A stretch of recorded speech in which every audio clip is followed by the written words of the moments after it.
Carrillo, Chetina, Chilaver, Franco López, Galarza y Jiménez, Eulalio Mora, Ferreira y Javier. Ellos son los flamantes campeones porque saben ganar y perder. Prometieron su alma y vida al pequeño Cayetano Rey. Campeón guaraní, guaraní campeón, campeón guaraní, guaraní campeón, campeón guaraní, guaraní campeón, campeón guaraní, guaraní campeón.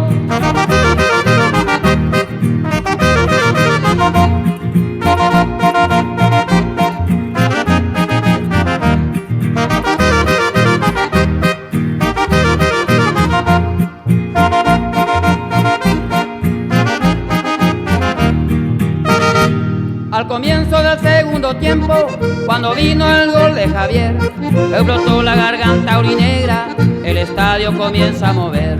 No tardó para venir el segundo, a los 11 Jiménez empató. Afilaron la flecha a los indios, la esperanza del Elsa murió. Campeón guaraní, guaraní campeón, campeón guaraní, guaraní campeón, campeón guaraní, guaraní campeón, campeón guaraní, guaraní campeón.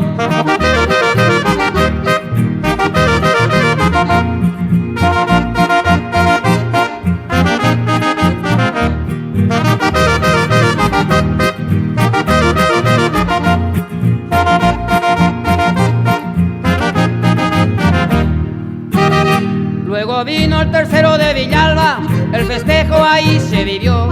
La bandera aurinegra en el aire, hasta el hincha de Olimpia aplaudió. De repente Eulalio escapó para el cuarto a los 33.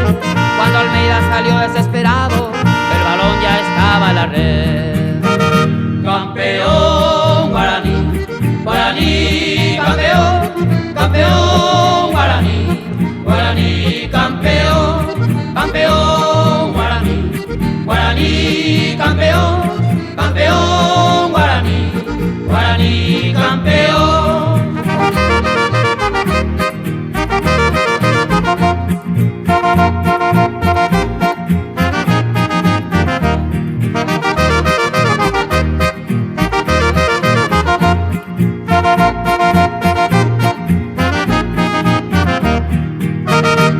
Funcionó la orquesta aborigen, el decano comienza a bailar. No le dieron permiso los indios que en el bosque querían festejar. Verdadera fiesta de 15, pareciera un carnaval. El festejo de los aborígenes cuando vino el vistazo final. Campeón guaraní, guaraní campeón, campeón